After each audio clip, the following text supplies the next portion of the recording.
नमस्कार विद्यार्थियों। कक्षा 10 विषय सामाजिक विज्ञान पाठ 2, जिसमें विद्यार्थियों हमने पिछले वीडियो में जो है संगीत कला, नृत्य कला और नाट्य कला के विषय में जानकारी प्राप्त की थी। अब हम यहाँ पे उसमें आगे जो गुजरात का लोक नृत्य है उसके विषय में जानकारी प्राप्त करेंगे। गुजरात के लोक नृत्य, तो गुजरात में जो है अलग अलग प्रकार के लोक नृत्य देखने को मिलते हैं, उसके विषय में अब हम यहाँ पे जानकारी प्राप्त करेंगे कि गुजरात में किस किस प्रकार के लोक नृत्य जो है प्रचलित माने जाते हैं। गुजरात की लोकप्रिय प्रजा के विविध कौम और जातियों में रूढ़ियों, रीति रिवाजों और परंपराओं के अनुसार लोक नृत्य देखने को मिलते हैं। तो यहाँ पे हमें बताया है कि गुजरात की जो लोकप्रिय प्रजा है उनमें विविध कौम और जातियों में जो है अलग अलग प्रकार के सभी कौम और जातियों में रीति रिवाज होते हैं, अलग अलग रूढ़ियाँ, रीति रिवाज और परंपराओं के अनुसार जो है सभी के अलग अलग नृत्य होते हैं। तो इस प्रकार से हमें जो है उनकी विविध कौम और जातियों के अनुसार, रीति रिवाज और परंपराओं के अनुसार जो है यहाँ पे लोक नृत्य देखने को मिलते हैं।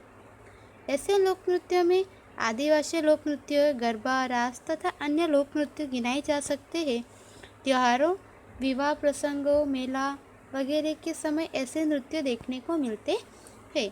तो यहाँ पे हमें बताया है कि यह ऐसे जो नृत्य है गुजरात के, इन सभी नृत्यों में जो है आदिवासी लोक नृत्य, गरबा, रास तथा अन्य जो लोक नृत्य है वह सभी गिने जा सकते हैं। और यह सभी जो लोक नृत्य है यह हमें त्योहारों, विवाह प्रसंगों तथा मेले वगैरह जो होते हैं उन सभी जगह पर हमें ऐसे नृत्य देखने को मिलते हैं। तो इस तरह से यहाँ पे जो है हमें गुजरात के लोक नृत्य के विषय में जानकारी दी गई है, जो अब हम यहाँ पे जानेंगे। आदिवासी नृत्य, सबसे पहले जो है हमें यहाँ पे गुजरात के लोक नृत्य में आदिवासी लोक नृत्य के बारे में जानकारी दी गई है। तो यहाँ पे हम आदिवासी नृत्य के बारे में जानेंगे। गुजरात के आदिवासियों में होली और दूसरे त्योहारों, विवाह अवसरों, देवी देवताओं को खुश करने के लिए और मेले में नृत्य देखने को मिलते हैं। तो यहाँ पे हमें बताया है कि गुजरात के जो आदिवासी है उन आदिवासियों में होली और दूसरे त्योहारों जैसे कि विवाह का अवसर है, प्रसंग वगैरह तथा देवी देवताओं को खुश करने के लिए और मेले में जो है ऐसे हमें नृत्य देखने को मिलता है। ज़्यादातर नृत्य वृत्ताकार स्वरूप में घूमते घूमते होता है। और यह जो आदिवासी गुजरात का है आदिवासी नृत्य जो है यह हमें जो है ज़्यादातर जो है वृत्ताकार स्वरूप में घूमते घूमते देखने को मिलता है।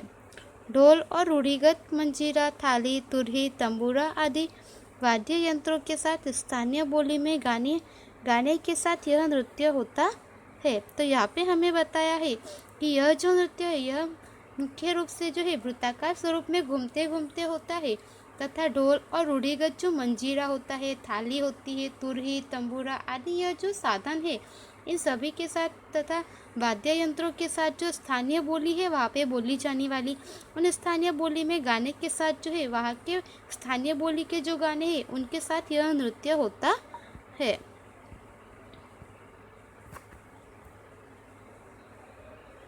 ऐसे नृत्यों में से चारों नृत्यों में मोर, गिलहरी, गौरैया जैसे पक्षियों की नकल होती है। तो इस तरह से ऐसे जो गुजरात के आदिवासी नृत्य है इनमें जो है ऐसे नृत्य में जो चारों नृत्य है उनमें मोर, गिलहरी तथा गौरैया जैसे जो पक्षी है इनकी नकल होती है। तो ऐसे पक्षियों की नकल जो है यह इस नृत्य में किया जाता है।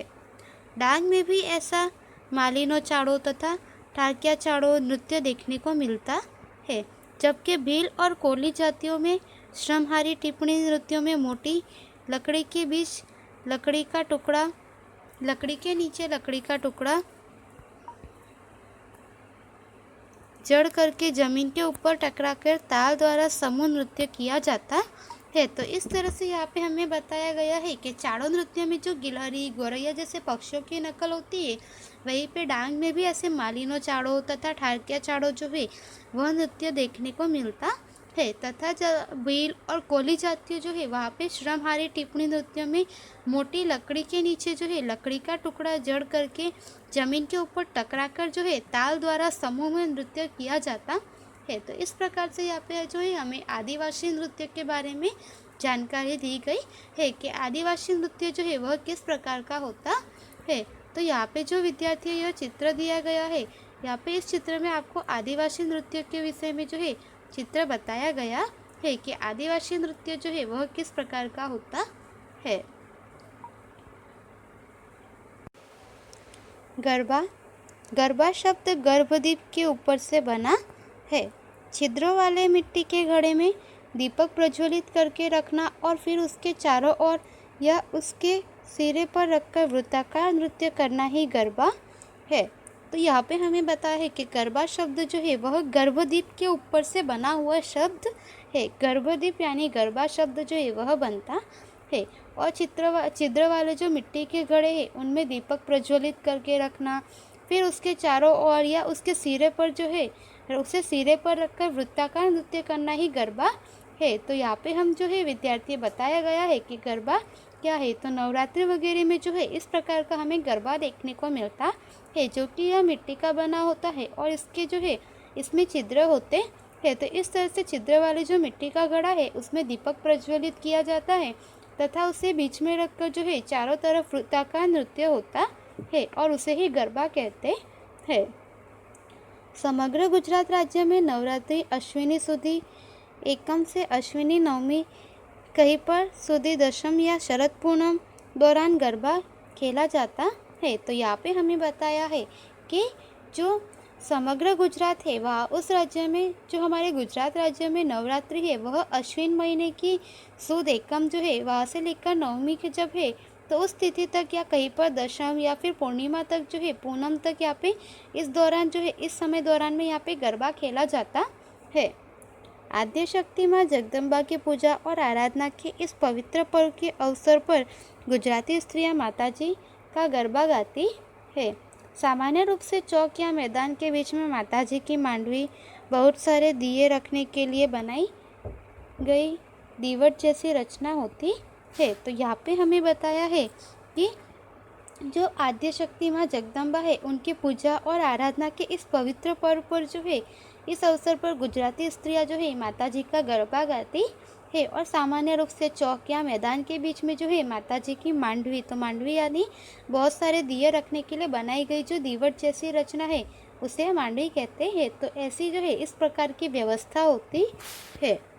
उसके चारों तरफ वृत्ताकार में तालियों की ताल पर और ढोल के थाप पर गरबा गाया जाता है। सामान्य रूप से गरबा में गरबा गवाने वाले और गाने वाले ढोल की ताल पर गीत स्वर और ताल लेकर एक ताली, दो ताली और तीन ताली तथा चुटकी बजाते हुए हाथ के हिलोर के साथ गरबा गाते हैं। तो यहाँ पे हमें बताया है कि यहाँ पे जो यह गरबा होता है यह सामान्य रूप से मैदान या चौक में जो है वहाँ पे होता है और वहाँ पे जो है लाइटिंग वगैरह की यहाँ पे सुविधा होती है।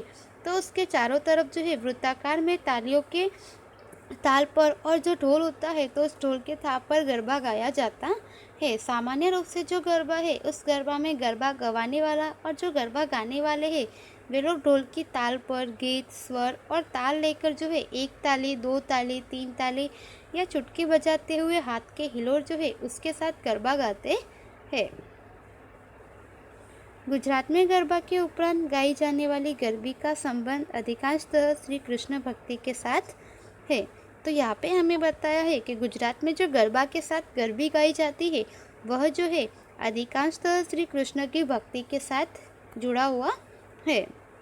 गुजराती कवि दयाराम ने गोपी भाव से श्री कृष्ण प्रेम की रंग भरी गरबियों की रचना की है जो आज भी गुजराती स्त्रियों के कंठ में गूंजता रहता है। तो यहाँ पे हमें बताया है कि गुजराती कवि जो दयाराम थे उन्होंने जो है गोपी भाव से श्री कृष्ण प्रेम की रंग भरी जो गरबियाँ है उनकी रचना की है जो कि आज भी गुजराती स्त्रियाँ जो है गाती रहती है, उनके कंठ से जो है यह गरबियाँ गूंजती रहती है। तो इस तरह से यहाँ पे हमने गरबा के विषय में जाना। अब यहाँ पे हमें आगे जो है रास के विषय में बताया गया है कि रास क्या है। रास अर्थात वृत्ताकार घूमते घूमते नृत्य के साथ गाना। तो रास यानी जो वृत्ताकार स्वरूप में जो वृत्ताकार हम घूमते हैं तो वृत्ताकार घूमते घूमते नृत्य करने के साथ गाना उसे जो है रास कहते हैं। अपने यहाँ ऐसी कथा है कि भगवान श्री कृष्ण ने भक्त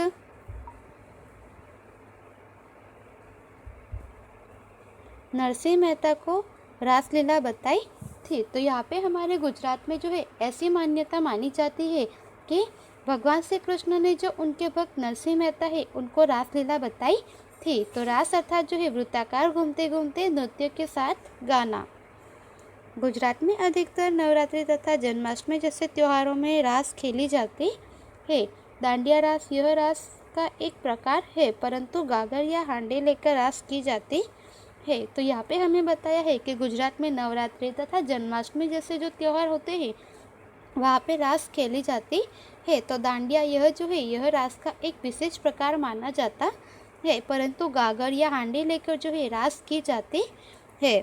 वैष्णव संप्रदाय का प्रभाव बढ़ने पर रास अधिक लोकप्रिय बनी है। रास खेलने के लिए स्त्रियां कढ़ाई वाली चनिया चोली और पुरुष मिर्जई धोती जैसे परंपरागत पोशाक पहनते हैं। तो यहाँ पे हमें बताया है कि वैष्णव संप्रदाय जो था इनका प्रभाव बढ़ने पर जो रास है वह अधिक लोकप्रिय बना है, और रास खेलने के लिए जो स्त्रियां है वह कढ़ाई वाली चनिया चोली और जो पुरुष होते हैं वे लोग मिर्जई धोती जैसे परंपरागत पोशाक पहनते हैं। तो इस तरह से यहाँ पे हमें इतना जो है रास के विषय में बताया गया है।